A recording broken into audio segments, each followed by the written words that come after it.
Assalamualaikum warahmatullahi wabarakatuh. Bismillah walhamdulillah wassalatu wassalamu ala rasulillah Sayyidina wa maulana Muhammad ibni Abdillah wa ala alihi wa sahbihi wa mawalah, amma ba'du. Para pemirsa dimanapun berada, selalu berbahagia, insyaallah masuk surga bersama keluarga, dan yang terpenting diridhoi oleh Allah Subhanahu wa ta'ala. Manusia sebagai makhluk sosial, satu dengan yang lainnya saling membutuhkan. Bahkan dalam sejarah peradaban manusia, pernikahan itu, perkawinan itu sudah ada sejak keberadaan manusia itu sendiri. Pernikahan pada dasarnya merupakan tulang punggung terbentuknya sebuah keluarga, dan keluarga merupakan komponen terkecil dalam pembangunan masyarakat. Sebuah pernikahan dalam Islam adalah ibadah kepada Allah Subhanahu wa ta'ala, sehingga bukan sekedar untuk kehidupan dunianya, tetapi harus juga berlanjut pada kehidupan akhiratnya. Yang dicita, yang didambakan adalah keluarga yang sakinah, mawaddah, warahmah. Ini yang sering ungkapan populer di tengah-tengah masyarakat. Namun demikian, tidak sedikit terjadi persoalan.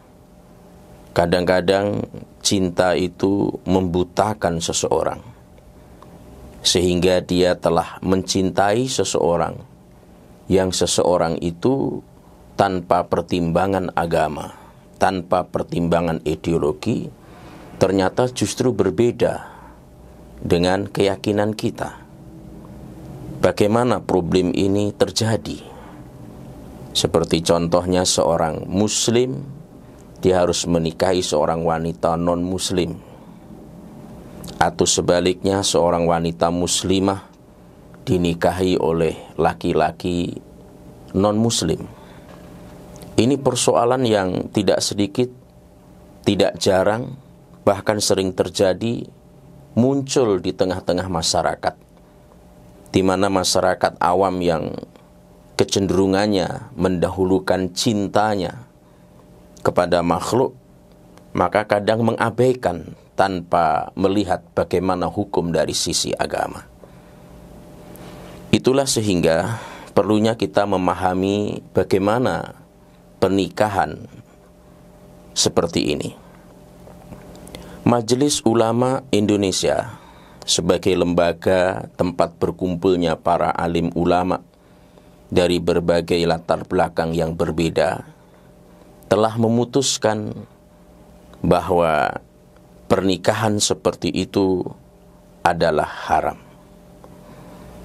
Sangat banyak dasar yang diutarakan oleh Majelis Ulama Indonesia.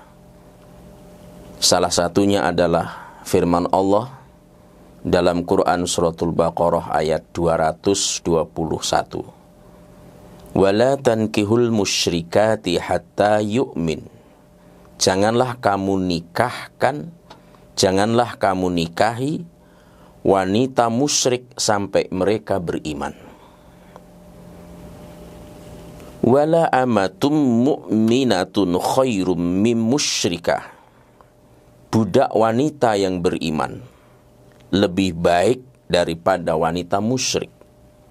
Walau a'jabatkum. Walau wanita musyrik itu sangat menarik hatimu. Itu kata Allah. Wala tunkihul musyrikina hatta yu'minu. Janganlah kamu menikahkan anak perempuanmu dengan laki-laki musyrik sampai mereka beriman. Wala abdum mu'minun khairum mim musyrik. Sungguh budak laki-laki beriman itu jauh lebih baik daripada seorang musyrik. Walau a'jabakum, walau menarik hatimu. Ayatnya disambung. Ulaika yad'una ilan nar. Mereka mengajak kepada neraka. Wallahu yad'u ilal jannati wal maghfirah.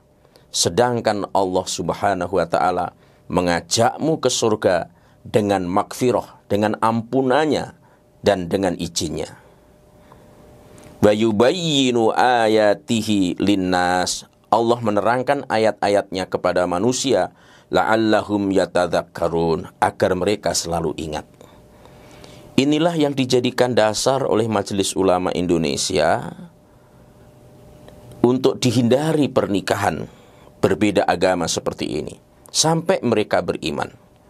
Di samping itu juga didasarkan pada Quran surah Tahrim ayat yang ke-6, Al-Maidah ayat 5. Begitu juga bahwa pernikahan itu bukan sekedar untuk diri tapi juga untuk generasi. Sehingga demi kemaslahatan tentu ini sebisa mungkin untuk dihindari. Para pemirsa dimanapun berada, Nahdlatul Ulama sebagai organisasi yang dianggap terbesar di Republik ini, pada muktamar yang ke-28 di Yogyakarta tahun 1989 menetapkan dan menegaskan bahwa nikah antara dua orang yang berlainan agama di Indonesia hukumnya tidak sah. Ini adalah keputusan dari Nahdlatul Ulama. Begitu juga dengan PP Muhammadiyah dalam tarjihnya. Juga mendasarkan pada Quran surah Al-Baqarah ayat 221. Wanita muslimah dilarang menikah dengan pria non-muslim. Begitu juga sebaliknya, laki-laki muslim menghindari sedapat mungkin menikah dengan wanita non-muslim. Ini Muhammadiyah mendasarkan pada Undang-Undang nomor 1 tahun 1974 pasal 2 ayat 1. Pernikahan adalah sah apabila dilakukan menurut hukum masing-masing agamanya dan kepercayaannya itu. Tanpa memungkiri Muhammadiyah bahwa ada riwayat sejarah Utsman radhiyallahu anhu menikah dengan seorang non-muslim. Tapi harus diingat, akhirnya wanita itu masuk Islam dan menjadi Islam yang baik. Oleh karena itu, ini harus menjadi bahan renungan bagi kita semuanya. Meskipun kebolehan menikahi seorang wanita ahli kitab, padahal banyak sekali kasus di tengah-tengah masyarakat, wanita non-muslimnya itu bukan seorang yang ahli kitab. Yang dapat disematkan padanya adalah ahli kitab. Karena dalam Quran suratul Maidah ayat 5 itu ada izin dari Allah. Wal muhsanatu minal ladzina utul kitaba min qablikum. Boleh menikah wanita-wanita baik dari ahli kitab sebelummu. Tapi yang jadi persoalan ahli kitab, wanita yang akan dinikahi oleh anak-anak sekarang itu sangat meragukan disematkan ahli kitab kepadanya. Itulah sehingga dari sekian kemaslahatan yang harus kita hindari, tentu tuntunan Rasulullah bahwa seseorang itu dinikahi memang harus lihat cantiknya, tampannya, hartanya. Lalu yang keempat adalah lidiniha, agamanya. Dan Nabi men-stressing, Nabi menggarisbawahi nikah itu motivasi agama harus menjadi skala prioritas daripada yang lainnya. Oleh karena itu ini harus menjadi bahan renungan bagi kita semuanya, khususnya anak-anak remaja kita.